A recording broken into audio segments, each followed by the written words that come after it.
Previous meeting में हम लोग एक्सरसाइज 8.2 के क्वेश्चन कर रहे थे और एक्सरसाइज 8.2 के क्वेश्चन नंबर 1 से लेकर क्वेश्चन नंबर 6 तक जो 6 क्वेश्चन है वो हम लोगों ने डिस्कस कर लिए थे।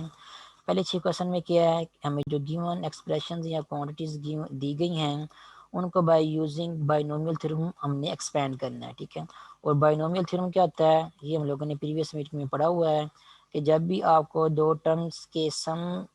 की एक्सपेंशन फाउंड करने के लिए कही गई होगी, जब भी आपके पास दो टर्म का सम और उसकी पावर कोई पॉजिटिव इंटीजर आ रहा होगा तो उसको आप by using binomial theorem expand कर सकते हैं। आंसर आपके पास जो है जो राइट हैंड साइड में एक्सप्रेशन लिखा हुआ है ये आएगा आपके पास, जो कि एक तरह का फार्मूला ही है जिसमें पैटर्न को फॉलो करते हुए टर्म्स जो हैं वो आ रही होती हैं। तो ये फार्मूला आप लोगों ने ज़बानी याद करना है और इस फार्मूला को यूज़ करते हुए आप दो क्वांटिटीज या दो टर्म्स के सम और उसकी कोई पावर कोई पॉजिटिव इंटीजर हो तो उसका आंसर जो है वो फाइंड आउट कर सकते हैं। इस बाइनोमियल थ्योरम से रिलेटेड हम लोगों ने एग्जांपल भी की हुई हैं। फॉर एग्जांपल नंबर 2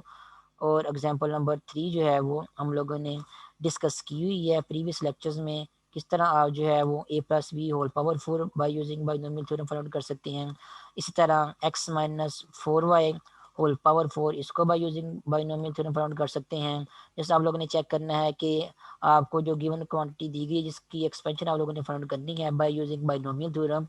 उस क्वांटिटी में a की वैल्यू आपके पास क्या आ रही है, जैसे यहाँ पे a की वैल्यू आपके पास x आ रही है और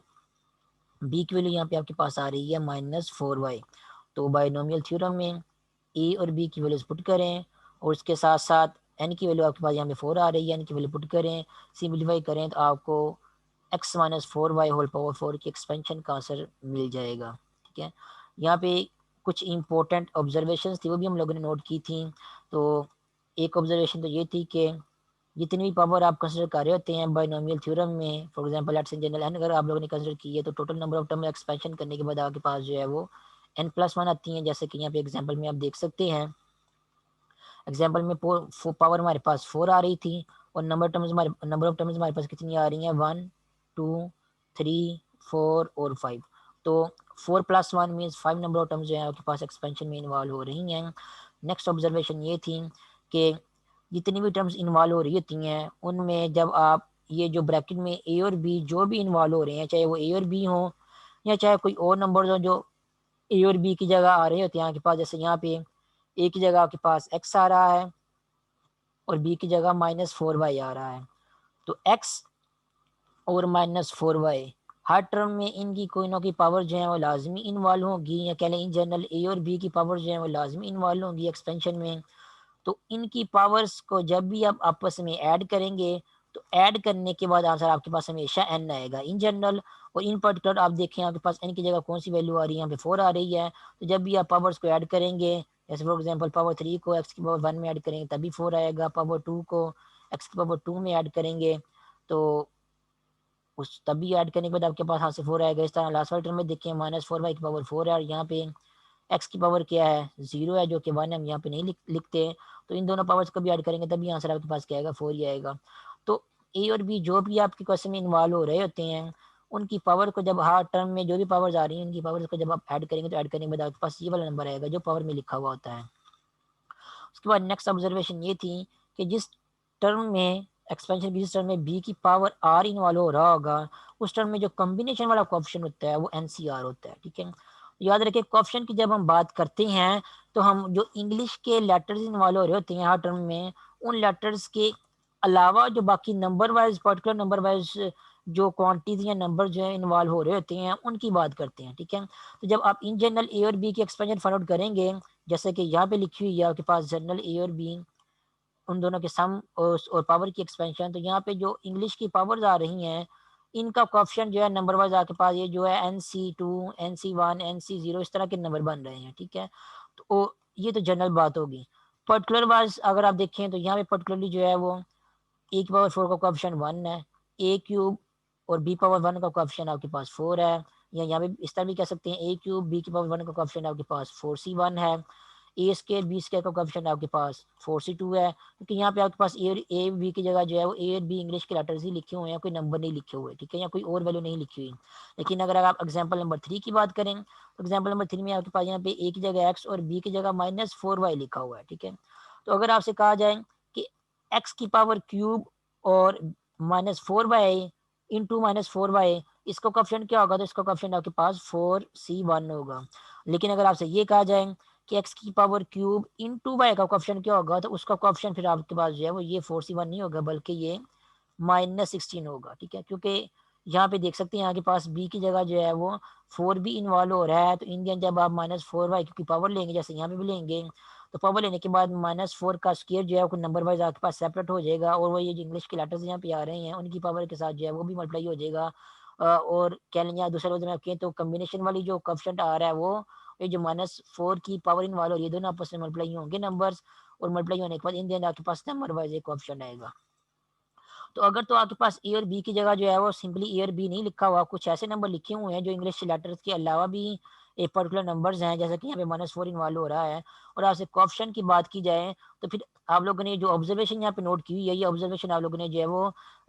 ध्यान से अच्छे तरीके से सोच समझ के यूज़ करनी है कि अगर आपकी जिस टर्म की एक्सपेंशन की बात कर रहे हैं उसकी एक्सपेंशन में ए और बी ही आ रही हैं, और फिर आपसे कहा जाए कि बी की पावर जो आ रहा है उसका कोएफिशिएंट क्या होगा, तो इसका मतलब ये है कि उस केस में आपको जो है वो कॉम्बिनेशन वाले कोएफिशिएंट की बात जो है वो आपके साथ की जा रही है। उस केस में बी की पावर आर के केस में जो कोएफिशिएंट होगा आपके पास कॉम्बिनेशन वाला, जो कि नंबर आता है आपके पास आंसर में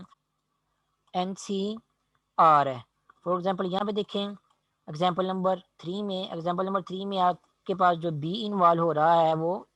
-4y है, सिंपली y नहीं है। ठीक है, यहाँ पे अगर आपसे ये कहा जाए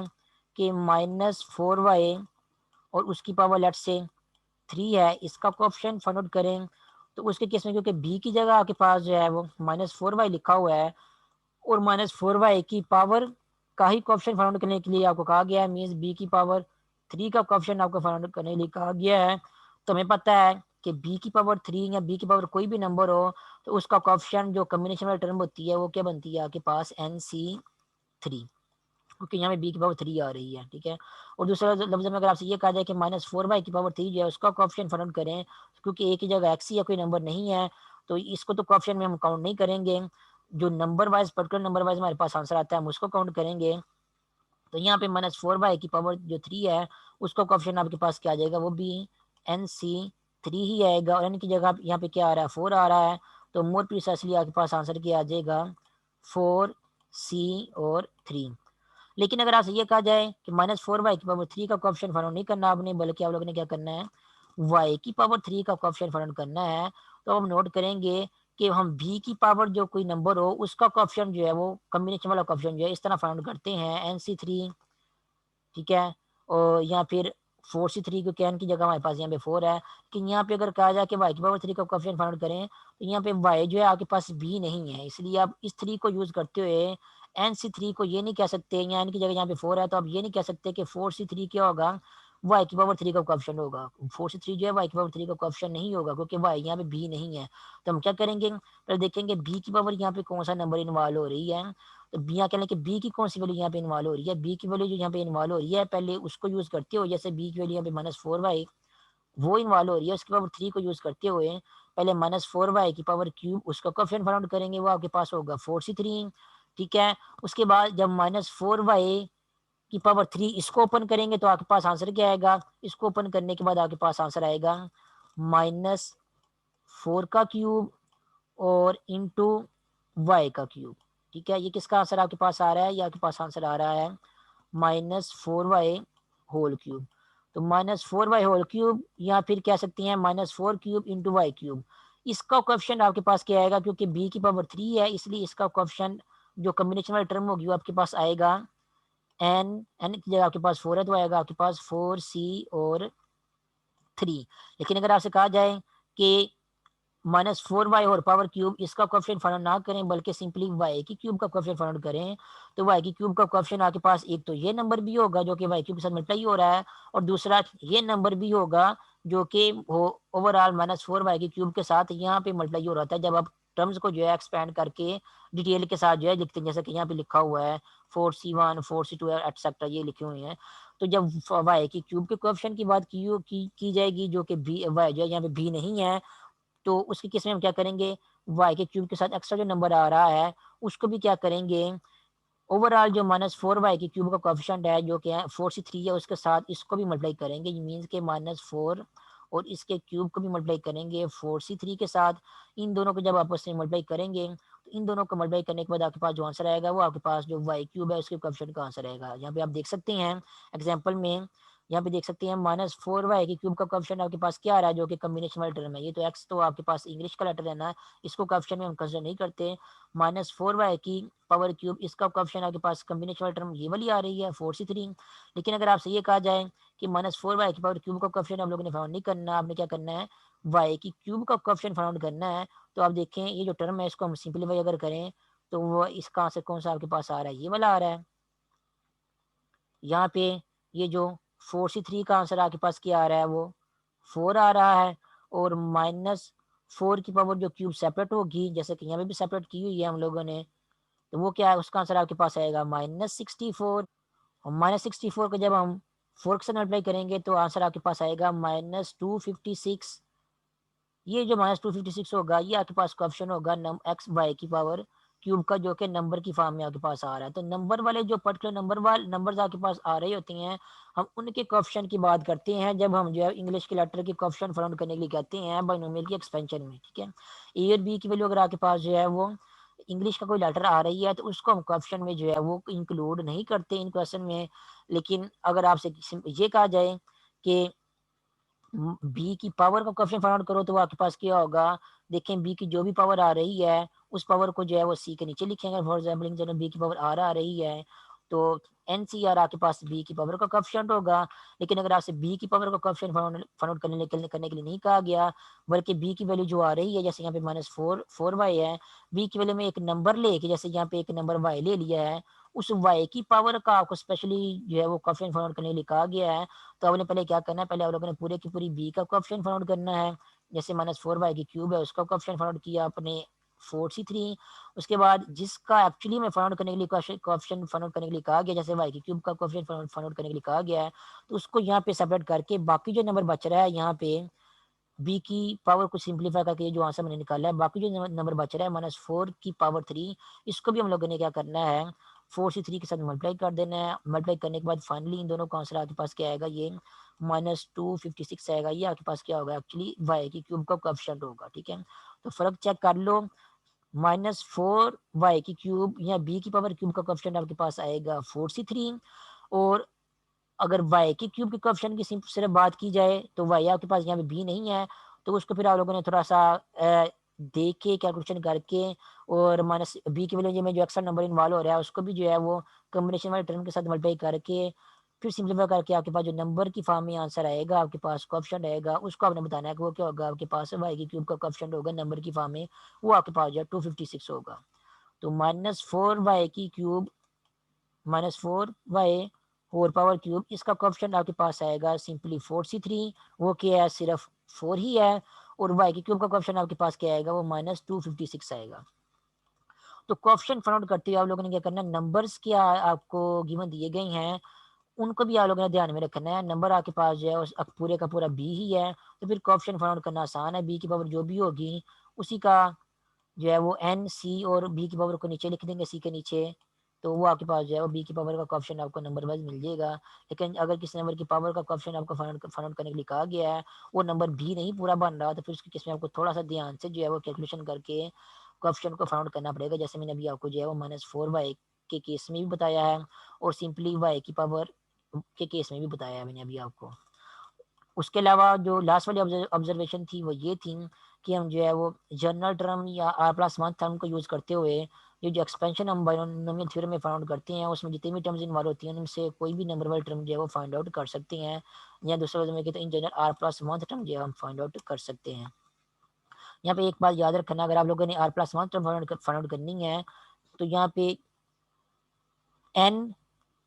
और यहाँ पे एन के नीचे आर आएगा। अगर आप r+1 टर्म फाइंड आउट करें तो ये वाला आर एन के नीचे आएगा। और इसी एन में से जब हम इस आर को माइनस करेंगे तो आपके पास ए की पावर बनेगी जो कि पहला नंबर आ रहा होता है ब्रैकेट में सम में जो इन्वॉल्व हो रहा होता है। और बी की पावर आपके पास जो है वो जो कि दूसरा नंबर ब्रैकेट में आ रहा होता है, ये वाला आर जो है वो बी की पावर में आ जाता है। और ओवरऑल इसको सॉल्व करने के बाद आपको r+1 टर्म जो है मिलती है। इसी तरह एग्जाम्पल नंबर 4 और 5 में हम लोगों ने जो कोएफिशिएंट्स थे वो फाइंड किए थे। यहाँ पे आप क्लियरली देख सकते हैं फ़र्क थोड़ा सा। अब देखें ए और बी की जगह ए और बी ही आ रहा है, इसलिए जो कोएफिशिएंट हम लोगों ने जब इनका फाइंड करना है तो हमने सिर्फ क्या करना है, बी की पावर को ही देखना है। बी की पावर जो जो भी इन्वॉल्व हो रही होगी उसी पावर को हमने क्या करना है, आर की जगह यहाँ पुट कर देना है और एन की वैल्यू आपके पास यहाँ पे मौजूद है 25। तो ओवरऑल आपके पास जो है वो एन सी आर, या दूसरे उसको जो है आप इस फॉर्म में भी लिख सकते हैं एन सी आर, ये आपके पास क्या बन जाएगा, A12 और B पावर 30 का कोएफिशिएंट बन जाएगा। यहाँ पे N आपके पास जो है वो 25 है और R आपके पास क्या आ रही है जो कि B की पावर होगी, B की पावर यहाँ पे 13 है। तो NC13 आपके पास क्या बन जाएगा, A पावर 12 और B पावर 13 का कोएफिशिएंट बन जाएगा इसकी एक्सपेंशन में। याद रखना यहाँ पे A और B की जगह जो है A भी ही है। इस तरह एग्जाम्पल नंबर का 5 को देखें तो एग्जाम्पल नंबर 5 में तो 11th टर्म फाइंड आउट करने के लिए कहा गया, वो हम जो है R प्लस 1th टर्म या जनरल टर्म के फार्मूले को यूज करते हुए 11th टर्म या कोई सी भी नंबर वाली टर्म जो है वो फाइंड आउट कर सकते हैं। उसके बाद नेक्स्ट इस तरह एग्जांपल नंबर 6 है, इसमें भी दो टर्म्स के सम की पावर लिखी हुई है जिसको हम बाइनोमियल थ्योरम जो है वो एक्सपेंड कर सकते हैं ए और बी की वैल्यू को फाइंड आउट करते हुए। ए आपके पास यहाँ पे a/2 है और बी यहाँ पे आपके पास जो है वो 2/a² है, एन आपके पास यहाँ पे 6 है। तो बाइनोमियल थ्योरम में ए बी और एन की वैल्यू पुट करते हुए आप जो है बाइनोमियल इस एक्सपेंशन का आंसर फाइंड आउट कर सकते हैं। उसके बाद नेक्स्ट हम लोगों ने बाइनोमियल सीरीज पढ़ी थी। बाइनोमियल सीरीज में हम 1 + x की पावर n का आंसर फाइंड आउट करते हैं। पहली टर्म जो समय आ रही है वो 1 ही होनी चाहिए और दूसरा टर्म जो x आ रही है आपके पास प्लस के बाद उसका मॉड जो है वो हमेशा <1 होना चाहिए। मीन्स x आपके पास हमेशा जो है वो -1 और 1 के दरमियान में ही होना चाहिए। उस केस में आपके पास जो है 1 + x और उसकी होल पावर n, उसका आंसर आपके पास क्या होगा, वो ये वाला आंसर जो एक्सपेंशन यहाँ पे लिखी हुई है जिसको हम बाइन सीरीज बोलते हैं क्योंकि इसमें इनफिनिट नंबर ऑफ टर्म्स आपस में ऐड हो रही हैं, ये आंसर आपके पास आएगा इस क्वांटिटी की एक्सपेंशन का। और यहाँ पे एन के ऊपर भी कंडीशन है कि एन आपके पास जो है या तो नेगेटिव इंटीजर होना चाहिए या कोई फ्रैक्शन होना चाहिए आपके पास, फॉर एग्जाम्पल 1/2 -1/3 4/7 एटसेट्रा। इससे रिलेटेड में हम लोगों ने एग्जांपल भी की थी प्रीवियस लेक्चर में। एग्जांपल नंबर 7 में 1 + x होल पावर -1/3 इसको एक्सपेंड किया था और अप टू 4 टर्म जो है वो हम लोगों ने एक्सपेंड किया था। उसके बाद एग्जांपल नंबर 8 में हम लोगों ने 0.98 होल पावर 1/2, या हम इसको इस तरह भी लिख सकते हैं स्क्वायर रूट ऑफ 0.98, इसका answer by using binomial series जो है फाइंड आउट किया था। आंसर किसी भी इस तरह की क्वांटिटी का बाय यूजिंग बाइनोमियल सीरीज किस तरह फाइंड आउट कर सकते हैं कि सबसे पहले आप देखिए कि बाइनोमियल सीरीज की कंडीशन जो है सेटिस्फाई हो रही हो, जो कि उसकी टर्म्स के ऊपर जो है वो अप्लाई हो रही होती हैं कि बाइनोमियल सीरीज किस तरह की क्वांटिटी एक्सपेंशन केस में लिखते हैं। हम लिखते हैं 1 + x होल पावर n, इस तरह की क्वांटिटी केस में लिखते हैं जब n आपके पास जो है वो नेगेटिव इंटीजर हो या फ्रैक्शन हो और उसके बाद यहाँ पे पहले टर्म आपके पास 1 ही हो और प्लस के बाद दूसरा टर्म आ रही है उसका मॉड <1 हो, या वो जो टर्म आ रही है प्लस के बाद वो -1 और 1 के दरमियान में हो। तो हमने क्योंकि 0.98 होल पावर 1/2 का आंसर इवेलुएट करना है बाय यूजिंग बाइनोमियल सीरीज, तो हमने क्या किया था 0.98 को जो है वो कोशिश की थी कि इस फॉर्म में जो है लिख सकें 1 + समथिंग की फॉर्म में लिख सकें। तो हमने क्या कर दिया, जो 0.98 था उसको लिख दिया 1 - 0.02, क्योंकि 1 - 0.02 वो किसकी इक्वल होता है, वो 0.98 की इक्वल ही होता है। उसके बाद क्योंकि इसकी फॉर्म जो है बाइनोमियल सीरीज में जो कॉन्टीन वाल हो रही है जिसकी एक्सपेंशन हम लोग फाइंड आउट करते हैं उसकी फॉर्म में लिखना था इसको, तो उसको क्या लिख दिया हम लोगों ने 1 + -0.02 होल पावर 1/2। तो क्लियरली आप देख सकते हैं यहाँ पे 1 की जगह 1 ही है और x की जगह आपके पास क्या आ रहा है -0.02 आ रहा है जो कि -1 और 1 के दरमियान में ही है और पावर भी आपके पास जो है फ्रैक्शन आ रहा है। तो बाइनोमियल सीरीज की कंडीशन जो सेटिस्फाई हो रही है, इसलिए यहाँ पे बाइनोमियल सीरीज में 1 की जगह 1 ही रहने देंगे, x की जगह -0.02 और n की जगह 1/2। ये वैल्यूज पुट करने के बाद सिंप्लीफाई करेंगे, सिंप्लीफाई करने के बाद आपके पास जो भी आंसर आएगा वो आपके पास आंसर जो है वो 0.98 होल पावर 1/2 का आंसर आएगा और वो विदाउट कैलकुलेटर आएगा। मीन्स कि आप लोगों ने डायरेक्टली जो है वो इसका आंसर कैलकुलेटर से फाइंड नहीं किया, आप लोगों ने बाय यूजिंग बाइनोमियल सीरीज आप लोगों ने आंसर इसका फाइंड किया होगा। क्योंकि इनफिनिट नंबर ऑफ टर्म्स आपस में ऐड हो रही हैं तो आंसर आपके पास आएगा, उसमें भी इनफिनिट नंबर ऑफ टर्म्स जो हैं वो अशारिया के बाद जो है आएंगी। लेकिन अगर आप चाहें तो या फिर अगर आपसे क्वेश्चन में कहा जाए कि आपने कोई fix number of decimal places तक आपने अपना आंसर निकालना है, तो ये जो इनफिनिट नंबर्स आपके पास आ रहे हैं इसको जो है वो आप मॉड आउट करके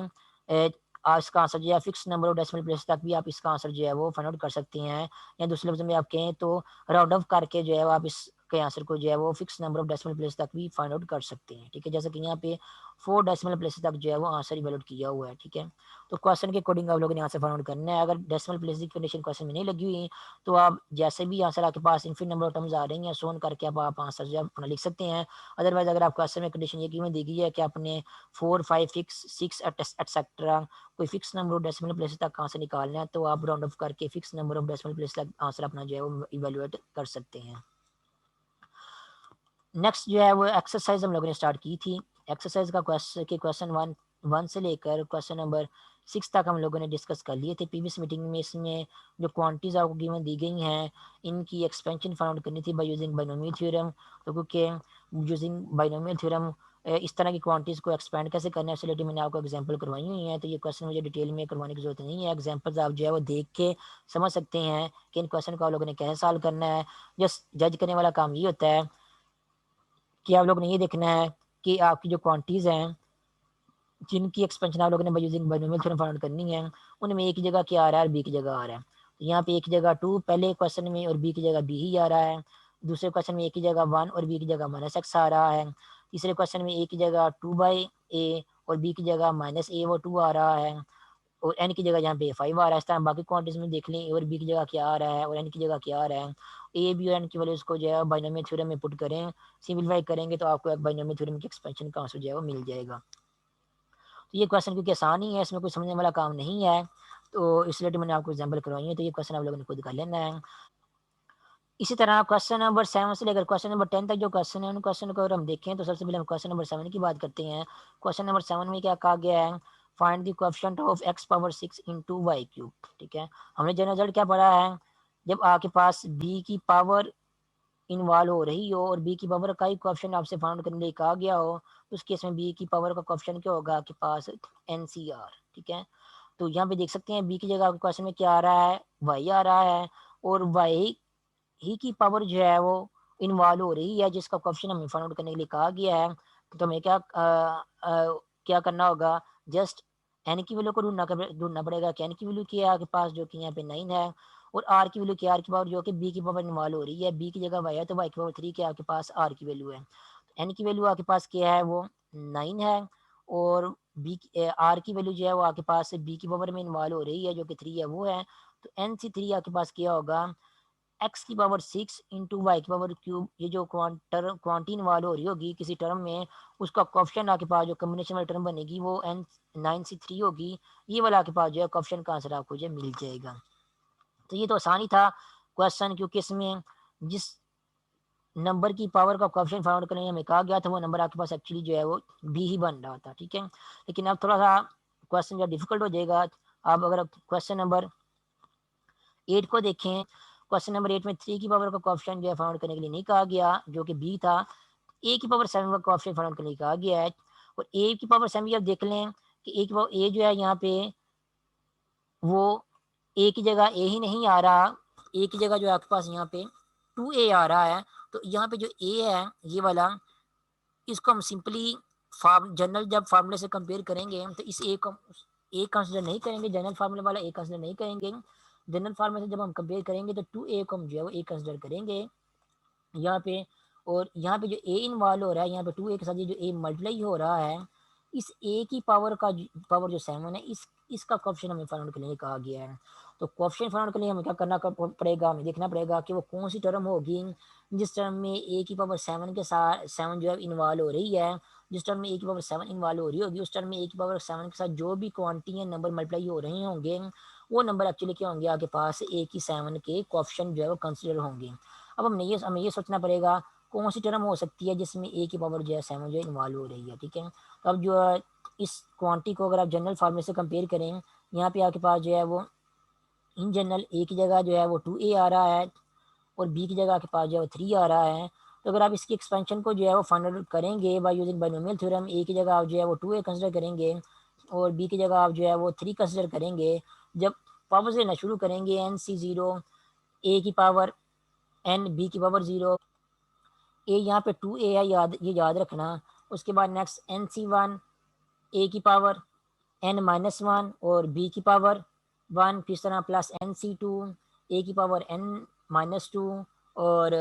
b का स्क्वायर आ जाएगा साथ में। इस तरह टर्म्स आपकी आती जाएंगी। तो कौन सी टर्म होगी जिसमें ये a की पावर 7 जो इन्वॉल्व होगी, तो वो वाली टर्म होगी जिसमें 2a की पावर 7 जो है इन्वॉल्व होगी। ठीक है, 2a को हम लोगों ने a कंसिडर किया हुआ है। जिस टर्म में हम जो है वो इन जनरल a की पावर 7 लेंगे, या इन पर्टिकुलर अगर आप कहें क्वेश्चन को देखें तो 2a की पावर 7 लेंगे, उस टर्म का में जो है वो a की पावर 7 जो है इन्वॉल्व होगा। उस टर्म में जो है फिर a की पावर 7 के साथ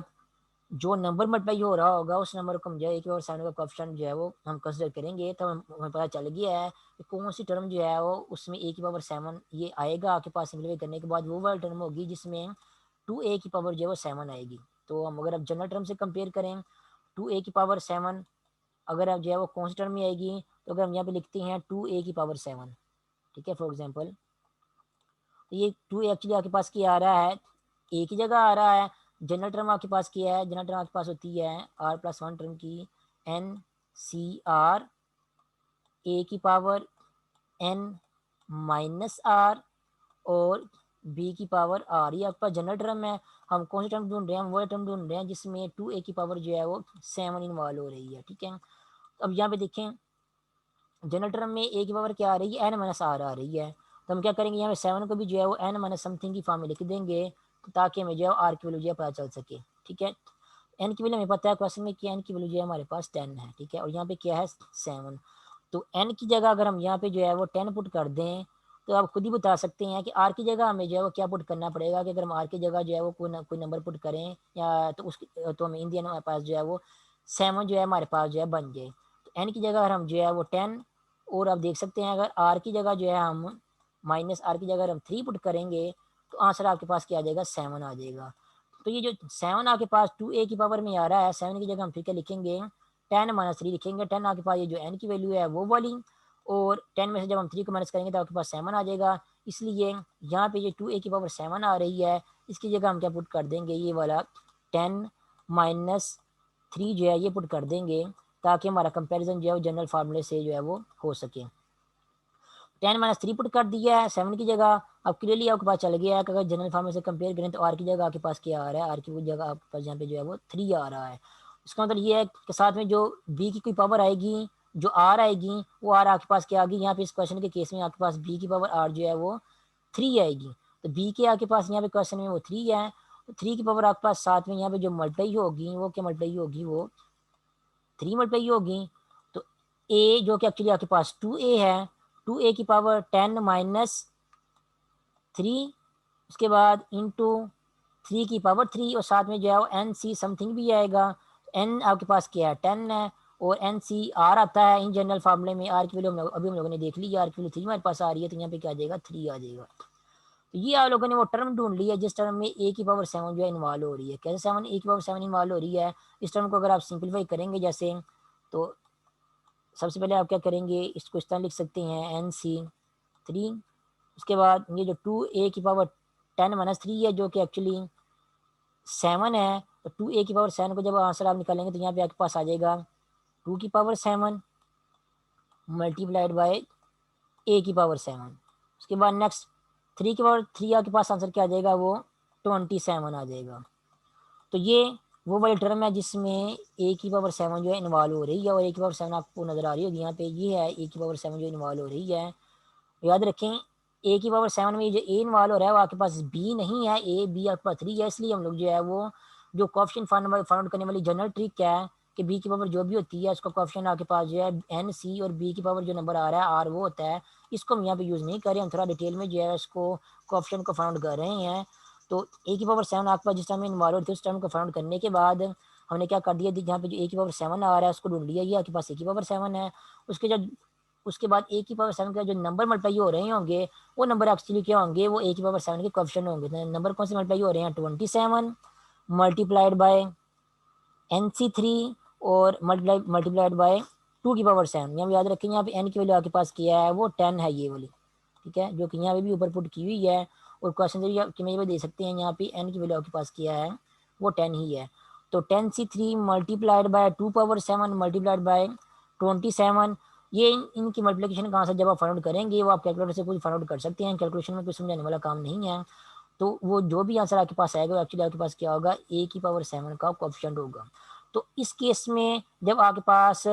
किसी पावर का कोएफिशिएंट फाइंड आउट करने के लिए कहा गया हो, किसी नंबर की पावर का कोएफिशिएंट फाइंड आउट करने के लिए कहा गया हो, और जिस नंबर की पावर का कोएफिशिएंट फाइंड आउट करने के लिए कहा गया है वो नंबर आपके पास बी नहीं बन रहा, तो उस केस में आपको थोड़ा इस तरह सोचने वाला काम करना पड़ेगा। अदरवाइज जिस नंबर की पावर का कोएफिशिएंट फाइंड आउट करने के लिए कहा गया, अगर आपके पास वो नंबर बी ही बन रहा है तो फिर कोएफिशिएंट फाइंड आउट करना जो है आसान है, वो आप ऑब्जर्वेशन को यूज करते हुए फाइंड आउट कर सकते हैं।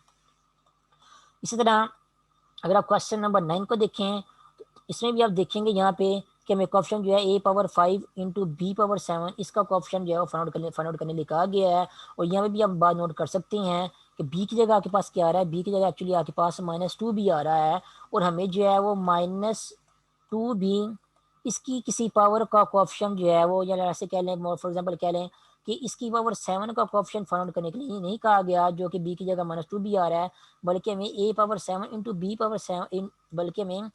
ए पावर 5 इंटू बी पावर 7 का कोएफिशिएंट फाइंड आउट करने लिखा गया। तो यहाँ भी हमें थोड़ा सा सोचना पड़ेगा, हमें ढूंढना पड़ेगा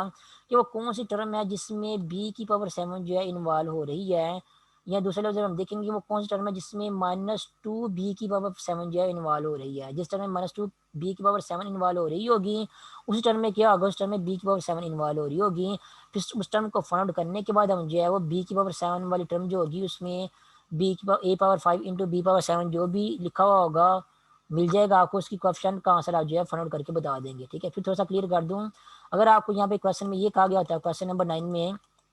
कि आप क्या करें, -2 बी होल पावर 7 का कोएफिशिएंट फाइंड आउट करें, तो आपने आंसर क्या लिखना था, आपने आंसर लिखना था in general N C R लिखना था। और ये आपके पास क्या बना था, आपके पास -2 बी की पावर 7 के कोएफिशिएंट का आंसर होना था, और एन की वैल्यू आपके पास यहाँ पे क्या है वो 12 है, 12 आपके पास यहाँ पे आ जानी थी। और आर की वैल्यू जो है आपके पास यहाँ पे जो बी की पावर 7 थी वो आपके पास जो 7 पावर आ रही है वो आपके पास आर की वैल्यू होती है, तो आर की वैल्यू आपके पास यहाँ पे आनी थी 7, तो 12C7 आपके पास क्या बन जाना था, -2 बी की पावर 7 का कोएफिशिएंट आपको जो है वो कम्बिनेशन में जो टर्म बन रही है 12C7 वो आपको मिल जाना था। लेकिन यहाँ पे -2 बी की पावर 7 का कोएफिशिएंट फाइंड आउट करने के लिए नहीं कहा गया क्वेश्चन में। तो नेक्स्ट हम जो है वो टर्म ढूंढेंगे जिसमें -2 बी की पावर 7 जो है वो इन्वॉल्व हो रही होगी। ठीक है, या दूसरे लफ्ज़ों में आप ये भी कह सकते हैं कि हम वो टर्म ढूंढेंगे जिसमें ए की पावर 5 जो है वो इन्वॉल्व हो रही होगी। ए की पावर 5 किस टर्म में इन्वॉल्व हो रही होगी, जिसमें ये जो ए की जगह ए ही है उसकी पावर 5 इन्वॉल्व हो रही होगी, ए की पावर 5 इन्वॉल्व हो रही होगी, या फिर बी की पावर 7 जो है उस टर्म में इन्वॉल्व हो रही होगी जिसमें -2 बी की पावर 7 जो है वो इन्वॉल्व हो रही होगी। अगर आप ए की पावर 5 जिस टर्म में इन्वॉल्व हो रही है अगर आप वो टर्म ढूंढेंगे, या फिर अगर आप ये टर्म वो टर्म ढूंढेंगे जिसमें बी की पावर 7 इन्वॉल्व हो रही है, दोनों केसेस में आपको सेम ही आंसर मिलेगा। फॉर एग्जाम्पल अगर आप ये देखते हैं कि हमने वो वाली टर्म ढूंढनी है जिसमें ए की पावर 5 जो इन्वॉल्व हो रहा है, तो सबसे पहले आप क्या करें, जनरल टर्म लिख लें, जैसे हम लोगों ने क्वेश्चन नंबर 8 में किया था, एन सी आर ए की power N minus R into B power R. ठीक है, अब जनरेटर से कंपेयर करके हम देखें ए की जगह आपके पास जो है वो ए ही आ रहा है। ठीक है, और हमने ए की पावर क्या ढूंढनी है, हमने ए की पावर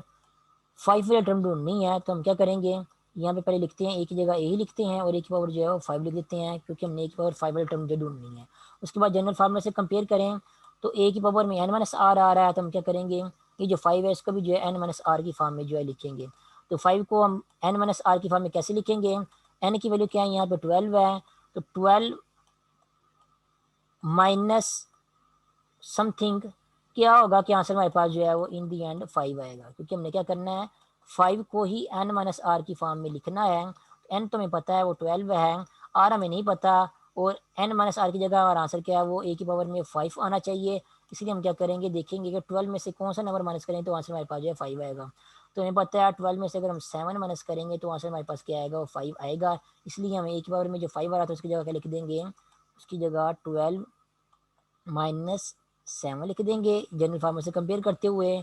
और यहाँ पे आप देख सकते हैं आपको आर की वैल्यू पता चल जाएगी, आर की वैल्यू आपके पास क्या आ रही है वो 7 आ रही है। तो बी की पावर नेक्स्ट जो है हम क्या करेंगे वो आर लिखेंगे, या इन पर्टिकुलर जो है बी की पावर जो है वो 7 लिखेंगे। बी आपके पास क्या आ रहा है यहाँ पे क्वेश्चन में -2 भी आ रहा है, तो हम क्या करेंगे यहाँ पे बी की जगह -2 भी लिख के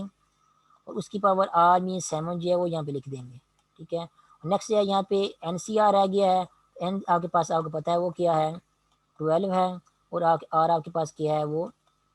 7 है। ये ओवरऑल आपके पास आपको वो टर्म मिल जाएगी जिसमें ए की पावर में जो है वो 12 माइनस 7 मीन्स के 5 इन्वॉल्व हो रहा है, जो जिसका क्वेश्चन हम लोगों ने फाइंड आउट करना था, आप क्वेश्चन में देख सकते हैं।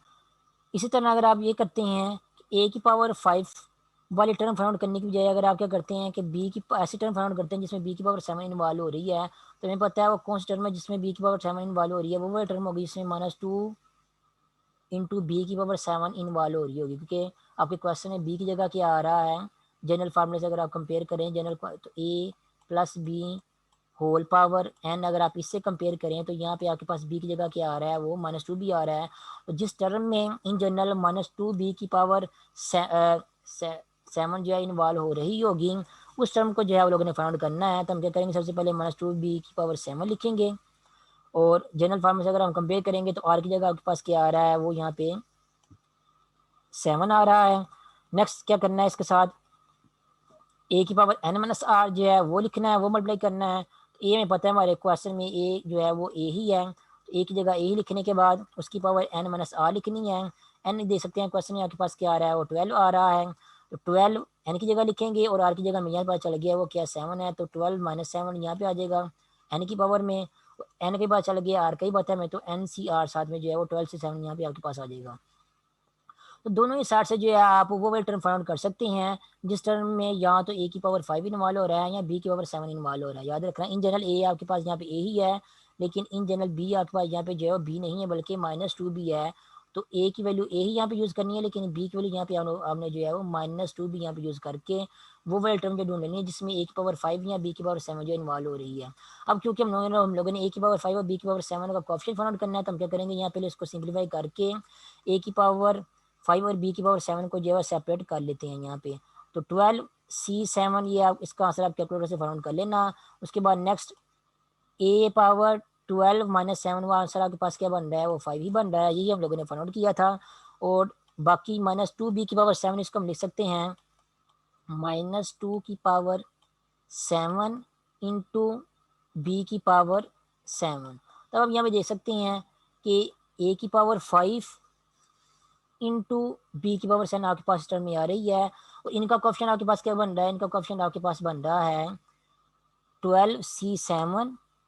मल्टीप्लाइड बाय -2 की पावर 7। तो इन दोनों नंबर्स को जब आप आपस में मल्टीप्लाई करेंगे, तो मल्टीप्लाई करने के बाद आपके पास जो भी आंसर आएगा नंबर की फॉर्म में, वो नंबर आपके पास एक्चुअली क्या होगा ए पावर 5 इंटू बी पावर 7 का कोएफिशिएंट होगा। तो ये वाला क्वेश्चन पे आप लोगों का यहाँ पे जो है वो सॉल्व हो जाएगा। फ़र्क याद रखना, अगर आपसे ये कहा गया होता कि आप लोगों ने क्या करना है, इसकी एक्सपेंशन में -2 बी होल पावर 7 का कोएफिशिएंट फाइंड आउट कर रहे हैं आप, फिर आप लोगों का आपका आंसर क्या होना था, आपका सिंपली ये होना था 12C और 7। लेकिन आपको क्वेश्चन ये कहा गया है कि बी पावर 7 जिस टर्म में इन्वॉल्व हो रही है, या ए पावर 5 इंटू बी पावर 7 ये जिस टर्म में इन्वॉल्व हो रही है इसका कोएफिशिएंट फाइंड आउट करें। तो यहाँ पे आप देख सकते हैं बी की जो वैल्यू -2 बी है उसकी पावर लिख के आपको कोएफिशिएंट फाइंड आउट करने के लिए नहीं कहा गया, इसलिए हम लोगों ने फिर क्या करना है, ये जो पावर इन्वॉल्व हो रही है इनको देखने देख के आप लोगों ने वो वाली टर्म फाइंड आउट करनी है जिनमें ए की पावर 5 आ रही है और बी की पावर 7 आ रही है। उस टर्म को फाइंड आउट करने के बाद फिर आप लोगों ने क्या करना है, ए की पावर 5 और बी की पावर 7 को सेपरेट करके, जैसे मैंने यहाँ पे सेपरेट किया है, उनको सेपरेट करके फिर उनका कोएफिशिएंट देखना क्या बन रहा है। वो जो कोएफिशिएंट आपको यहाँ मिलेगा वही आपके पास एक्चुअली जो है वो आंसर मिलेगा कोएफिशिएंट का। इस तरह क्वेश्चन नंबर 10 को भी आप इसी वे सॉल्व कर सकते हैं। आपको यहाँ पे ये कहा गया है आर की पावर 4 इंटू एस की पावर क्यूब कोएफिशिएंट, इसका जो कोएफिशिएंट है आप लोग फाइंड करें। तो यहाँ पे आप देख सकते हैं कि बी की जगह जो है वो तो एस एस आ रहा है यहाँ पे बी की जगह, और जिसका कोएफिशिएंट आपको फाइंड करने कहा गया है वहाँ पे भी आपके पास जो है बी की जगह एस ही है, लेकिन ए की जगह आपके पास जो है यहाँ पे 2 आ रहा है, लेकिन जिसकी पावर का आपके पास इन्वॉल्व हो रही है, जिसकी पावर का कोएफिशिएंट आप लोगों ने फाइंड करना है उसमें आर की पावर इन्वॉल्व हो रही है, 2 जो है उसकी पावर इन्वॉल्व नहीं हो रही, ठीक है। अब प्रीवियस क्वेश्चन को अगर आप गौर से देखें तो यहाँ पे ए की जगह एक्स था और ए की पावर या एक्स की पावर यहाँ पे इन्वॉल्व हो रही थी, इसलिए हमने यहाँ पे इसको नोटिस नहीं किया था। उसके बाद नेक्स्ट क्वेश्चन नंबर 8 में देखें, तो क्योंकि ए की पावर 7 इन्वॉल्व हो रही थी, बी की पावर इन्वॉल्व नहीं होती, इसलिए हमने क्या किया डिटेल से टर्म जो है वो फाइंड आउट करने के बाद कोएफिशिएंट फाइंड आउट किया था। तरह क्वेश्चन नंबर 9 में देखें तो बी की पावर 7 इन्वॉल्व हो रही है और बी की जगह एक्चुअली आपके पास जो है -2 भी आ रहा है। तो यहाँ पे भी जो है वो हमने फिर क्या कहते हैं डिटेल से टर्म फाइंड आउट करने के बाद जो है कोएफिशिएंट फाइंड आउट किया था। इस तरह क्वेश्चन नंबर 10 में भी थोड़ा सा ये सेम केस आ रहा है कि यहाँ पे ए की जगह ए ही है और यहाँ पे भी जो है वो ए की जगह 2a है, लेकिन बी की पावर इन्वॉल्व नहीं हो और इसलिए हमने जो डिटेल में टर्म फाइंड आउट करके कोएफिशिएंट फाइंड आउट किया था। यहाँ पे ए की जगह एक्स है और एक्स की पावर इन्वॉल्व हो रही है और बी की जगह वाई है और वाई की पावर भी इन्वॉल्व हो रही है। तो दोनों ही की पावर्स इन्वॉल्व हो रही थी, इसलिए हमने जो है वो आसानी से इसमें जो है वो एक ऑब्जर्वेशन को यूज़ करते हुए, थर्ड ऑब्जर्वेशन को यूज़ करते हुए कोएफिशिएंट कहाँ से निकाल दिया था। बाकी इन 2 क्वेश्चन हम लोगों ने क्या किया था, डिटेल में जो है वो टर्म फाइंड आउट करने के बाद कोएफिशिएंट फाइंड आउट किया था। यहाँ पे भी आपको जो है डिटेल में टर्म ही फाइंड आउट करनी पड़ेगी। क्वेश्चन नंबर 10 में क्यों फाइंड आउट करनी पड़ेगी, आप देख सकते हैं बी की जगह एस है और यहाँ पे एस की पावर ही इन्वॉल्व हो रही है, लेकिन ए की जगह 2r है, लेकिन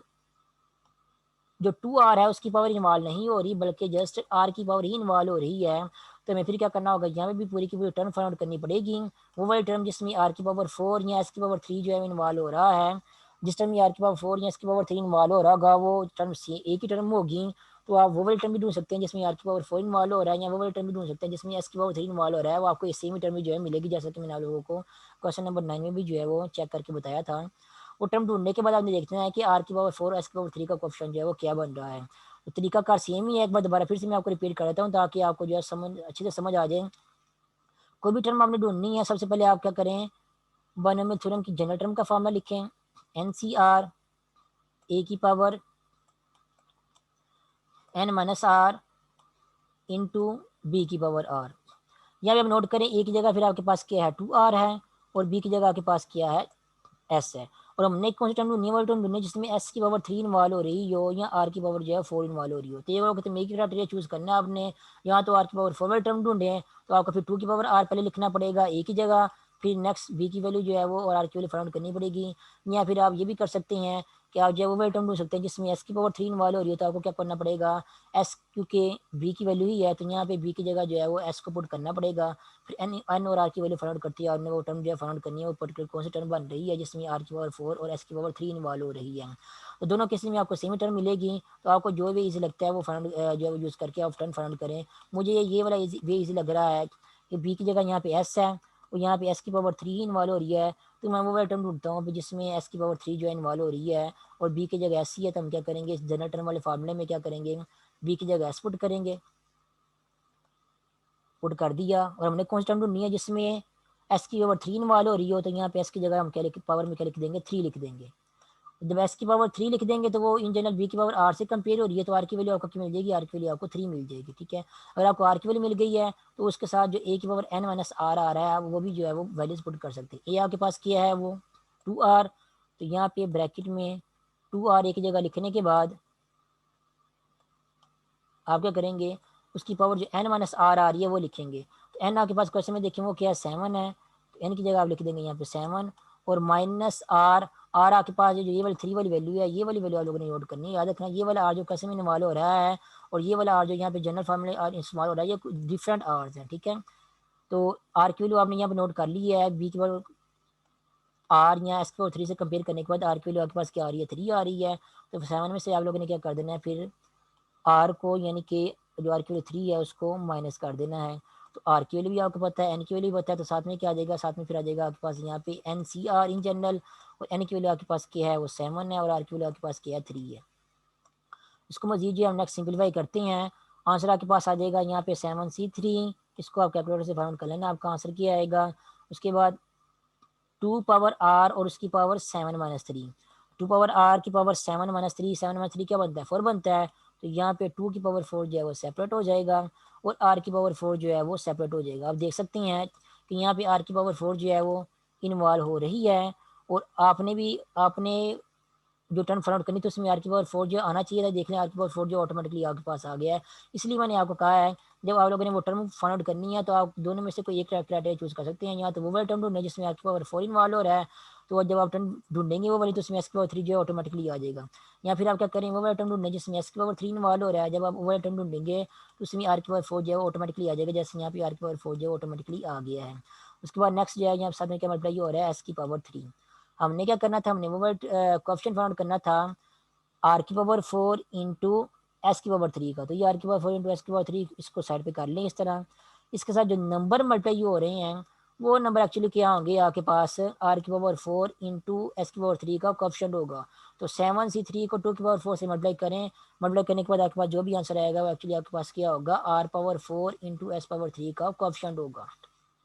तो ये क्वेश्चन थोड़े से ट्रिकी ही हैं लेकिन मुश्किल नहीं है, सबको सॉल्व सॉल्व करने का वे जो है ऑलमोस्ट एक जैसा ही है। अगर तो किसी नंबर की क्वांटिटी की पावर का कोएफिशिएंट आपको फाइंड करने के लिए कहा गया है और जिन क्वांटिटीज़ का कोएफिशिएंट आपको फाइंड करने के लिए कहा गया, देखें कि ए और बी की पावर जो है वो वही आ रही हैं जो कि यहाँ पे ए और बी आपकी जिस टर्म की आपने एक्सपेंशन फाइंड करनी है उसमें ए और बी जो इन जनरल आ रहे हैं वही है। जैसे यहाँ पे ए एक्स है और बी आपके पास क्या है, वाई है, ठीक है। तो ए और बी की पावर्स का एक कोएफिशिएंट आपको फाइंड फाइंड करने के लिए कहा गया है। इस केस में कोएफिशिएंट फाइंड करना आसान होता है, वो इन जनरल आपके पास क्या आता है, एन सी आर होता है। एन आपके पास ई वाली वैल्यू होती है और आर आपके पास जो बी की वैल्यू पावर इन्वॉल्व होती है वो आपके पास आर की वैल्यू होती है। लेकिन बाकी जो क्वेश्चन हम लोगों ने किए हैं 8, 9 और 10, इनमें जो है वो आपके पास इस तरह का केस नहीं था। यहाँ पे ए आपके पास जो है वो 2a है और बी आपके पास जो 3 है और यहाँ पे जिस टर्म की कोएफिशिएंट आपको फाइंड करने के लिए कहा गया है उसमें 2a की पावर और 3 की पावर जो इन्वॉल्व नहीं हो रही। जस्ट क्या है, ये 2a में जो a इन्वॉल्व हो रहा है उसकी पावर इन्वॉल्व हो रही है। तो इस केस में आप जो है ये वाला जनरल क्राइटेरिया जो यूज़ नहीं कर सकते। इस केस में आपको क्या करना होगा, वो टर्म फाइंड आउट करनी पड़ेगी जिस टर्म में ये जो a की पावर 7 है ये इन्वॉल्व हो रहा है। तो वो टर्म कैसे ढूंढते हैं वो मैंने आपको सिखा दिया। जिस तरह भी हमने जो है क्वेश्चन नंबर 10 किया, टर्म आप ढूंढ सकते हैं किसी भी पावर वाली टर्म जो है वो कौन सी होगी, जनरल टर्म को यूज़ करते हुए। इस तरह क्वेश्चन नंबर 9 में देखें, यहाँ पे एक जगह आपके पास ए है लेकिन बी की जगह -2b है। तो ए की पावर और -2b की पावर इन्वॉल्व नहीं हो रही, ए की पावर और सिंपली बी की पावर इन्वॉल्व हो रही है। इस केस में भी आपके क्या करना होगा, ये जो बी यहाँ पे इन्वॉल्व हो रहा है इसकी पावर इन्वॉल्व हो रही है। इस केस में भी आपको वो वाली टर्म ढूंढनी पड़ेगी जिसमें ए की पावर 5 या बी की पावर 7 इन्वॉल्व हो रही है। जब आप वो वाली टर्म ढूंढ लेंगे जनरल टर्म को यूज़ करते हुए तो फिर वहाँ से आप देख सकते हैं कि ए की पावर 5 और बी की पावर 7 का कोएफिशिएंट क्या आ रहा है। और क्वेश्चन नंबर 10 अभी आप यहाँ पे स्क्रीन का पे आपको सॉल्व किया नजर आ रहा है, इसको भी आप जो है इसी वे को यूज़ करते हुए जो है वो सॉल्व कर सकते हैं। तो अभी की मीटिंग के लिए फिर इतना ही काफ़ी है। बाकी जो क्वेश्चन है क्वेश्चन नंबर 11, 12, 13, 14 एंड 15 ये क्वेश्चन इंशाल्लाह हम जो है फिर नेक्स्ट मीटिंग में करेंगे। तो अगर किसी ने कोई क्वेश्चन पूछना हो आज के लेक्चर से रिलेटेड या प्रीवियस किसी लेक्चर से रिलेटेड तो वो आप जो है वो मुझे ग्रुप में से मुझसे जो है ग्रुप में पूछ सकते हैं।